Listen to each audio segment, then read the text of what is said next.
সব নবীকে আল্লাহ একটা করে দোয়া দিয়েছেন, নবী দোয়া করলেই কবুল। সব নবীরা ওই দোয়া করে ফেলেছে দুনিয়াতে। বিশ্বনবী বলেন আমি করি নাই, আমি দুনিয়ার বুকে কঠিন বিপদে পড়েও কোনোদিন করি নাই। আমি আমার স্পেশাল দোয়াটা কিয়ামতের দিন আমার গুনাহগার উম্মতকে সুপারিশের জন্য রেখে দিয়েছি।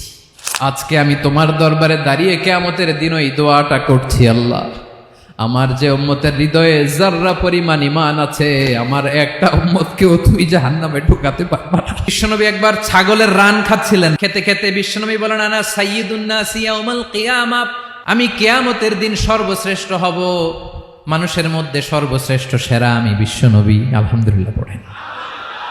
বিশ্বনবী বলেন সেদিনটা বড্ড ভয়ঙ্কর, সেদিন কেউ কারো কোনো উপকারে আসবে না, বন্ধু বন্ধুর কাজে আসবে না, স্ত্রী স্বামীর উপকারে আসবে না, স্বামী স্ত্রীর উপকারে আসবে না, পীর সাহেব মুরিদরে বাঁচাতে পারবে না, মুরিদ পীর সাহেবরে বাঁচাতে পারবে না, নেতা কর্মীর পরিচয় দিবে না, কর্মী নেতার পরিচয় দিবে না, ভাই বোনকে চিনবে না, বোন ভাইকে চিনবে না, বাবা তার সন্তানকে চিনবে না, মেয়েকে দেখে মা দৌড়ে দৌড়ে পালাবে।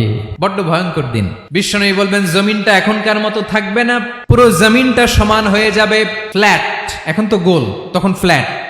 সবাই এক জমিনের উপরে দাঁড়াবে, সূর্যটা মাথার কাছে চলে আসবে, সূর্যের গরমে মানুষের মাথার মগজ গলে গলে কানের ছিদ্র নাকের ছিদ্র দিয়ে বেয়ে বেয়ে পড়বে। সবাই হয়রান পেরেশান ক্লান্ত শ্রান্ত। মানুষগুলো বলবে বাঁচার কোনো উপায় নাই।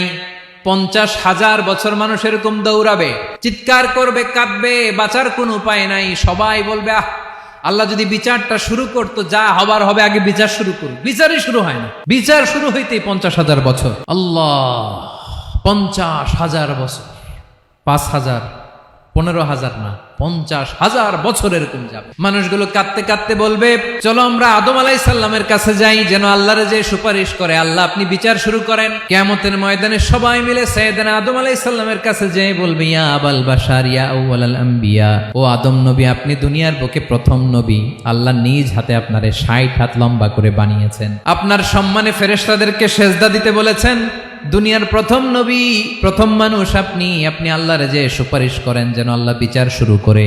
আদম আলাইহিস সালাম বলবেন আমি পারবো না, কারণ আল্লাহ আমাকে একটা নিষিদ্ধ গাছের কাছে যেতে নিষেধ করেছিল, আমি ভুল করে এই গাছের ফল খেয়েছি। নাফসি নাফসি, আজকে আমার কি হবে আমি জানি না, আমি বড় লজ্জিত। আমারে যদি আল্লাহ জিজ্ঞেস করে কেন খাইছিলাম, আমার কোনো উত্তর নাই, তোমারে বাঁচামো কেমনে আমি? নবীরা থার করে কাঁপবে সেদিন। আদম আলাইহিস সালাম বলবেন আমি পারবো না, মাফ করো আমাকে, আমি পারবো না। ওই যে ভুল করে গন্ধম খেয়ে ফেলেছি, নিষিদ্ধ গাছের ফল খেয়ে ফেলেছে, আমি বড় লজ্জিত অনুতপ্ত, আমি পারবো না।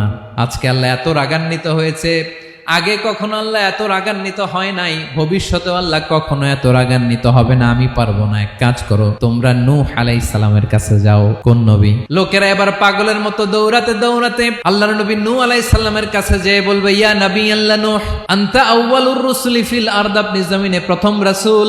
আদম আলাইহিস সালাম নবী ছিলেন, রাসূল ছিলেন না, এই দুনিয়ার বুকে প্রথম রাসূল ছিলেন আল্লাহর নবী নূহ আলাইহিস সালাম। সবাই বলবে ও নবী আল্লাহ নূহ, রাসূল আল্লাহ নূহ, আল্লাহ আপনাকে আবদান শাকুরা, শুকর গুজার বান্দা বলে কোরআনে বলেছে। কোরআনে নূহ আলাইহিস সালামের নামেও সূরা আছে না নাই? আপনি আল্লাহর প্রিয় বান্দা, প্রিয় রাসূল। দেখেন আমাদের কি দশা, ঘামতে ঘামতে শেষ, জমিনটা তামার জমিন, সূর্যটা মাথার কাছে, কি করবো আর পারি না, ঘামতে ঘামতে আর কত ঘামবো, কত দাঁড়িয়ে থাকবো। আল্লাহরে যে বলেন বিচার যেন শুরু করে। নূহ আলাইহিস সালাম বলবেন আমিও পারবো না, আমিও পারবো না, আমি আমার ছেলের জন্য এক কথা বলে ভুল করে ফেলছি। যখন মহাপ্লাবন হবে আমি বললাম আল্লাহ আমার কলিজার টুকরা সন্তান রে বাঁচান। আল্লাহ বললেন ও নূহ সে তোমার সন্তান না, কারণ সে ঈমান আনে নাই, সে পাহাড়ের উপর দাঁড়িয়েছে, দেখি কেমনে সে বাঁচে। ওই যে আমি একটা না বুঝে আবদার করেছি, আল্লাহ আমার উপর রেগে গিয়েছিলেন। আজকে আল্লাহ ওই ব্যাপারে যদি আমারে প্রশ্ন করে, আমার কোনো জবাব নাই, আমি পারবো না, মাফ করো। তোমরা সবাই মিলে আল্লাহর খালিল ইব্রাহিম আলাইহিস সালামের কাছে যাও। লোকগুলো পাগলের মতো খুঁজতে আরম্ভ করবে, অযুত লক্ষ নিযুত কোটি মানুষের ভিড়ে আল্লাহর খালিল ইব্রাহিমকে যেয়ে বলবে ইয়া খালিলুল্লাহ, ও আল্লাহর খালিল, আল্লাহ আপনাকে বড্ড ভালোবেসেছেন, আপনি কাবা বানিয়েছেন, আল্লাহ আপনাকে বড্ড পছন্দ করেন। দেখেন আমাদের কি অবস্থা, আপনি যে আল্লাহর কাছে সুপারিশ করেন যেন আল্লাহ আজকে বিচার শুরু করে। আল্লাহর নবী ইব্রাহিম বলবেন আমিও পারবো না, আমি আমার জীবদ্দশায় 3টা মিথ্যা বলেছি। কয়টা? আসলে মিথ্যা না, একটু টুইস্ট করে কৌশল করে কথা বলেছিলেন, ওইটাকে হাদিসে মিথ্যা বলা হয়েছে। আমি জীবনে 3টা মিথ্যা বলেছি, জীবন বাঁচানোর তাগিদে কৌশল করে 3টা কথা বলেছি। আজকের এই কঠিন ময়দানে আল্লাহ যদি ওই 3টা কথার ব্যাপারে জিজ্ঞেস করে, লজ্জায় আমি মাথা দেখাতে পারবো না, আমিও পারবো না। আজকে আল্লাহ এত রেগে আছে, আগে কখনো এত রাগে নাই, পরেও রাখবে না। তোমরা সবাই মিলে বনি ইসরাইলের নবী মুসা আলাইহিস সালামের কাছে যাও। সবাই এবার যাবে মুসা আলাইহিস সালামের কাছে, যে বলবে, ইয়া নবী আল্লাহ মুসা, আপনি ছিলেন কালিমুল্লাহ, আল্লাহর সাথে সরাসরি কথা বলতেন। রব্বুল আলামিন আপনাকে তাওরাত কিতাব দিয়েছেন, আপনি যে একটু সুপারিশ করেন। আল্লাহর নবী মুসা বলবেন, মাফ করো, আমিও পারবো না। আমি দুনিয়ার বুকে ভুল করে একটা মানুষকে মেরে ফেলেছি। আমি মারছিলাম আদব শিক্ষা দেওয়ার জন্য এক থাপ্পড়, এই থাপ্পড়ে যে ওই লোক মরেই যাবে আমি জানতাম না। আজকে আল্লাহ যদি জিজ্ঞেস করে কেন মারলা, জবাব আছে। ওই লজ্জায় আমি অনুতপ্ত, আমি পারবো না, আমার এই কথা বলো না। আজকে আল্লাহ বড্ড রেগে আছে, আমি পারবো না। তোমরা আল্লাহর নবী ঈসা আলাইহিস সালামের কাছে যাও। কিয়ামতের ময়দানে মানুষগুলো পাগল পাড়া হয়ে আল্লাহর নবী ঈসা আলাইহিস সালামের কাছে যাবে, যে বলবে, নবী ঈসা আপনি রূহুল্লাহ, বাবা ছাড়া আল্লাহ আপনাকে বানিয়েছেন, ইনজিল কিতাব দিয়েছেন, মৃত মানুষকে আপনি জীবিত করতে পারতেন। আজকের এই কঠিন বিপদের দিনে আপনি আমাদের সাহায্য করেন। আল্লাহর কাছে যে বলেন যেন বিচার শুরু করে। ঈসা আলাইহিস সালাম বলবেন, আমিও পারবো না। ইন্নী উবিদতু মিন দুনিল্লাহ, আমার উম্মত খ্রিস্টানেরা আল্লাহরে বাদ দিয়ে আমি ঈসার ইবাদত করেছে। আমার মা ম্যারি আর আমাকে ডাকতো জেসাস ক্রাইস্ট, আমার ইবাদত করেছে। যদিও আমি আমার ইবাদত করতে বলি না, ঈসা আলাইহিস সালামও ইবাদত করতে বলেছেন একজনের, তিনি কে? আল্লাহর নবী ঈসা আলাইহিস সালাম বলবেন, আমিও পারবো না। আজকে আল্লাহ অনেক রেগে আছে, আমি পারবো না। তবে একটা পরামর্শ দিতে পারি, একটা সাজেশন দিতে পারি। আজকের দিনে এই কঠিন মুসিবতের কালে, এই কঠিন সময়ে কেউ আল্লাহর দরবারে দাঁড়িয়ে একটা টু শব্দ করার ক্ষমতা কারো নাই, একমাত্র আখিরি জামানার পয়গাম্বর বিশ্বনবী মুহাম্মদুর রাসূলুল্লাহ ছাড়া। মানুষগুলো এবার আগুনের মধ্যে পানি দিলে যেমনি আগুন নিভে যায়, দাউ দাউ করা হৃদয়ে জ্বলন্ত আগুন তাদের ঠান্ডা হবে। কিয়ামতের ময়দানে ওই বিভীষিকাময় সময়ে, মুসিবতের কালে মানুষগুলো পাগল হয়ে বিশ্বনবীকে খুঁজতে আরম্ভ করবে। সবাই মিলে বিশ্বনবীর কাছে যে বলবে, ইয়া রাহমাতাল লিল আলামিন, ইয়া খাতামান নবীন, রাহমাতাল লিল আলামিন। দেখেন আমাদের কি অবস্থা, কি কঠিন বিপদে আমরা আছি, দাঁড়াতে পারি না, সূর্যের আলোতে ঘেমে হয়রান। আজকে কেউ সুপারিশ করতে পারবে না। সব নবীরা অপারগতা স্বীকার করেছে, তারা বলেছে আপনি ছাড়া কেউ নাকি আল্লাহর সামনে দাঁড়াতে পারবেন না, আপনি একটু সুপারিশ করেন। বিশ্বনবী বলবেন, আসো আসো, আজকের দিনে আমি ছাড়া আল্লাহর সামনে কেউ দাঁড়াতে পারবে না। বিশ্বনবী মাকামে মাহমুদে যে আল্লাহু আকবার বলে সিজদায় লুটিয়ে পড়বেন। আল্লাহ রাব্বুল আলামিন বিশ্বনবীকে এমন কিছু চমৎকার শব্দ শিখাবেন, ওই শব্দগুলো দিয়ে আল্লাহর প্রশংসা করে বিশ্বনবী কাঁদতে আরম্ভ করবেন। বিশ্বনবী এমন ভাবে অজর দ্বারায় সিজদায় লুটিয়ে পড়ে কাঁদবেন, রব্বুল আলামিনের রহমতের দরিয়ায় জোশ লেগে যাবে। রব্বুল আলামিন এই দৃশ্য থেকে সহ্য করতে পারবেন না। রব্বুল আলামিন বলবেন, ইয়া মুহাম্মদ ইরফা রাসাক, ও নবী আপনি মাথা তোলেন, মাথা তোলেন, আপনার কান্না আমি সহ্য করতে পারি না। নবী আপনি মাথা তোলেন, সাল তুতা, আজকে আপনি যা চাবেন তাই দেব। নবী আপনি সিজদা থেকে মাথা তুলেন, সাল তুতা। বিশ্বনবী এবার মাথা তুলবেন। যে বিভীষিকাময় সময়ে প্রত্যেক নবী বলেছেন আমি পারবো না, প্রত্যেক নবী বলেছেন নফসি নফসি, আমার কি হবে আমি জানি না, আল্লাহ আমারে বাঁচাও। প্রতিটি নবী বলবেন নফসি নফসি, আল্লাহ তুমি আমারে বাঁচাও, আমারে বাঁচাও। বিশ্বনবী মাথা তুলবেন, তুলে বলবেন রব্বি হাবলি উম্মতি, আল্লাহ তুমি আমার গুনাহগার উম্মতকে বাঁচাও।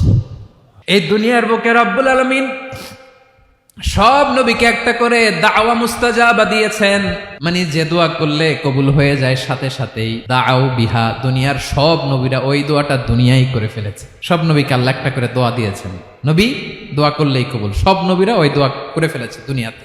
বিশ্বনবী বলেন আমি করি নাই।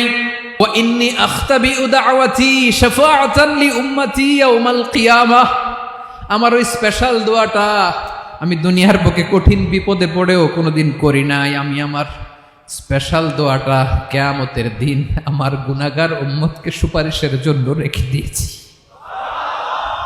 আল্লাহ বলবেন নবী ইরফা রাসাক, মাথা তোলেন, আর কাটবেন না।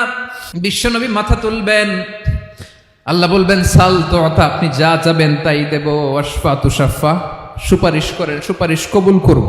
বিশ্বনবী বলবেন আল্লাহ ওই স্পেশাল দোয়াটা দুনিয়াতে করি নাই, আজকে আমি তোমার দরবারে দাঁড়িয়ে কিয়ামতের দিন ওই দোয়াটা করছি। আল্লাহ আমার যে উম্মতের হৃদয়ে যাররা পরিমাণ ঈমান আছে, আমার একটা উম্মতকেও তুই জাহান্নামে ঢুকাতে পারবা না।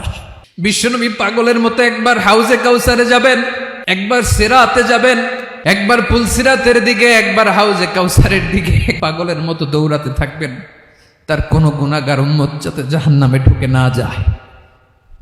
সেদিন কেউ সুপারিশ করতে পারবে না বিশ্বনবী ছাড়া। এজন্য ৫ নম্বর আল্লাহ বললেন, মান যাল্লাযী ইয়াশফাউ ইনদাহু ইল্লা বিইযনিহি। কার সাহস আছে, কার এত বড় বুকের পাটা, কিয়ামতের কঠিন দিন আল্লাহর সামনে দাঁড়িয়ে সুপারিশ করবে? কারো ক্ষমতা নাই, কারো ক্ষমতা নাই।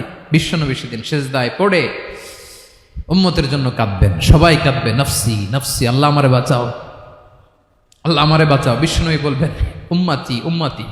বিশ্বনবী আমার জন্য কাঁদবেন, আপনার জন্য কাঁদবেন, আমাদের জন্য সেদিন কেঁদে কেঁদে জাহান্নামের দরজায় দাঁড়িয়ে আমাদেরকে টেনে টেনে জান্নাতে ঢুকাবেন। এজন্য এই বিশ্বনবীর ভালোবাসা যেন আমাদের হৃদয়ে ভরপুর থাকে। আমার ভাইয়েরা, প্রতি শুক্রবার বিশ্বনবীর উপরে বেশি বেশি যেন আমরা দুরূদ পড়ি। আমরা যখন বিশ্বনবীর সালাম দেই, দুরূদ পড়ি, একদল স্পেশাল ফেরেশতা আছে যারা বিশ্বনবীর দুরূদটা নিয়ে সরাসরি বিশ্বনবীর রওজায় যায়, যে বলে অমুকের বেটা অমুক আপনারে সালাম দিয়েছে। বিশ্বনবী নিজ কবরের থেকে নিজেই সালামের উত্তর দেয়। বিশ্বনবীর ভালোবাসা যেন আমাদের হৃদয়ে থাকে, বিশ্বনবীর সুন্নাহ দিয়ে যেন আমাদের জীবনটাকে সাজাই। পারা যাবে ইনশাআল্লাহ।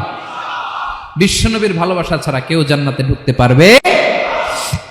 বিশ্বনবীর পক্ষে আমরা বলবো, বিশ্বনবীর পক্ষে আমরা লিখব, বিশ্বনবীর জন্য আমরা আমাদের কলিজার রক্ত বিলিয়ে দিব, ঠিক কিনা বলেন?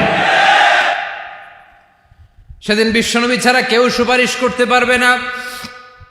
৫ নম্বর আল্লাহ বললেন, মান যাল্লাযী ইয়াশফাউ ইনদাহু ইল্লা বিইযনি। কে আছে সুপারিশ করবে আল্লাহর সামনে? আর আপনি আপনার বাবার দরবারে যে সেজদা দেন, হ্যাঁ, ইব্রাহিম আলাইহিস সালাম থারথার করে কাঁপবে আর বলবে, নফসি নফসি, আল্লাহ আমারে বাঁচাও। মুসা আলাইহিস সালাম থারথার করে কাঁপবে, আল্লাহ নফসি নফসি, আমারে বাঁচাও। আর আপনি পীরের দরবারে যে সেজদা দেন, কোথায় আছেন আপনি? খবরদার, কেউ বাঁচাতে পারবে না। যাকে ইল্লা আল্লাহ যাকে অনুমতি দেন, বিশ্বনবীকে দিবেন, নবীদেরকে দিবেন, এরপরে আল্লাহ তার স্পেশাল ওয়ালিদেরকে, মুত্তাকিনদেরকে, শহীদদেরকে, সিলেক্টেড বান্দাদেরকে দিবেন। কিন্তু কাকে দিবেন, কার জন্য দিবেন, দুনিয়ার কেউ জানে না একজন ছাড়া, তিনি কে? আল্লাহর ওয়ালিদেরকে, নেককার লোকদেরকে আল্লাহ সুপারিশের অনুমতি দিবেন। কিন্তু আপনি যারে মানেন, যার পায়ে সেজদায় লুটিয়ে পড়ে থাকেন, তারে যে আল্লাহ দিবেন, এটার কোনো গ্যারান্টি আছে? কথা বলেন। এজন্য জপতে হবে একজনের নাম, আওয়াজ করে বলুন, তিনি কে?